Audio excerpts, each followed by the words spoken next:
زه هر وخت هڅه کوم چې نوې څه زده کړم او لږ تر لږه داسې څه وکړم چې هر ورځ ورسره ښه پرمختګ وکړای شم. کېدای شي دا پرمختګ ډیر لږ وي، خو حتمي ده چې زما دا کوچنی پرمختګ ورو ورو ستر شي او یو غټ بدلون راولي. که هر ورځ د پرمختګ لپاره 1% فکر وکړو، نو هر ورځ به مو د یوې روغې ورځې بنسټ او اساسي ښیي.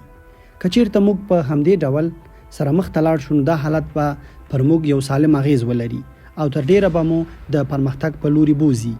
هر سهار وختي پاتېږئ او له ځانه وپوښتئ چې که زه هر ورځ 1% پرمختګ وکړم، کولی شم چې په خپل شخصیت او مسلک کې غوره بدلون راولم.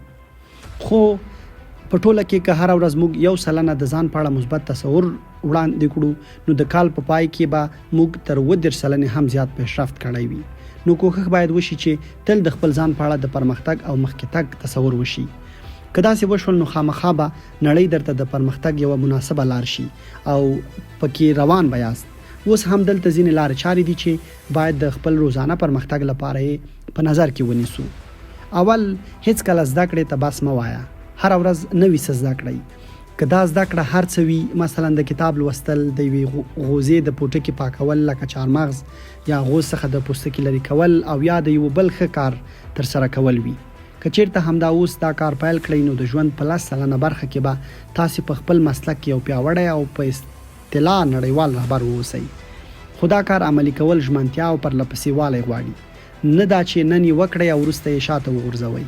که یو څوک هڅې کینی او حرکت ونه کړي، نو هغوی به وروسته پاتې وي، ځکه څېړنې ښیي چې تقریبا 42% کسان چې له پوهنتونو یا کالجونو فارغ شوي، هغوی هیڅ نور کتابونه نه دي لوستي، چې دا د دې لامل شوی څو له سمو زده کړو او پرمختګ لرې پاتې شي.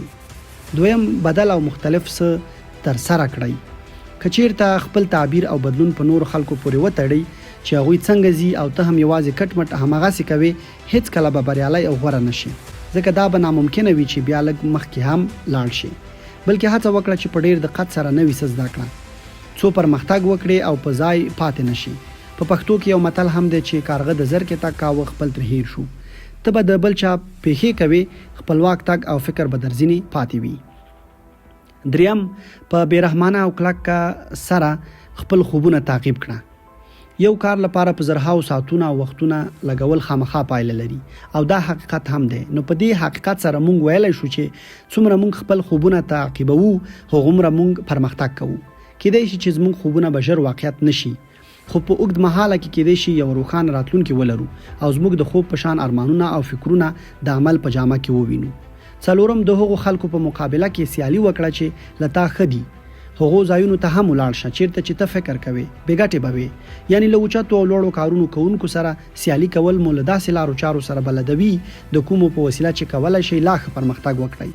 له داسې لوړو خلکو سره د سیالۍ له امله به ته په هغه څه وپوهېږې او زده به یې کړې چې تر اوسه په نورو لارو چارو نه وې زده کړې.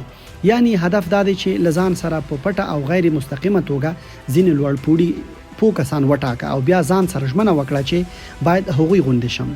کله چې موږ وغواړو هماغسې لوړو ځایونو ته ورسیږو، حتمي ده چې د هغوی دغه ځای ته رسیدل به مطالعه کوو او وینو.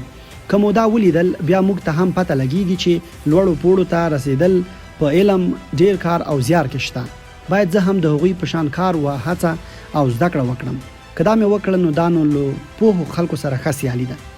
پنځم، خپل ځان ته مو ډیر لږ وخت ورکړئ، یعنی خپل وخت په لاس راوړنو ولګوئ. د بیلابیلو نوښتونو او اختراګانو په کولو سره مو خپل ځان حیران کړئ. که چیرته مو داسې وکړل، نو باوري خبره ده چې خپل موثریت او اغېزناکتوب به لا ډیر پرمختګ ورکړئ. همدارنګه په دې سره شاید تاسې صنعتي، کاري او ورزشي برخه کې خپل انرژي او قوت د پرمختګ لپاره په بیلابیلو لارو واچوئ. شپږم، اهداف مو وټاکئ، موخې چې مو لرئ هغه ولیکئ، ځکه د خپلو موخو ریکارډول او ټاکل مو سلسله وررسېدو کې مرسته کوي. لنډمهاله، منځمهاله او اوږدمهاله اهداف مو ولیکئ او په فعاله توګه د لاسته راوړنو لپاره منډې ترړې ووهئ، ځکه دا به تاسې ته د لاسته راوړنې احساس او الهام درکړي. اووم، نه ووایئ. ژوند کې هر مشکل ته نه ووایئ، یعنی هغه ستونزې چې تاسې دې ته لمسوي څو پرمختګ ونه کړئ او کار ونه کړئ، که داسې څه مو احساسول ورته نه ووایئ او خپل کار او زیار ته دوام ورکړئ. اتم تل تازه او سوچا اوسئ. هڅه وکړئ چې تازه او نوي اوسئ. هر ډول ستونزې وزغمئ، له فرصتونو ګټه واخلئ او ژورو ته یې ورشئ. همداراز خپلې مفکورې مشارکې کړئ او بیرته یې نتیجه هم ووینئ. او یاد لرئ چې تل زړور اوسئ. نه هم تل لټونکی اوسئ، خلکو سره ووینئ، له بېلابېلو قشرونو سره ارتباط ولره. هیڅکله د ښو لارو په موندنه کې له پوښتنې مه ویرېږه.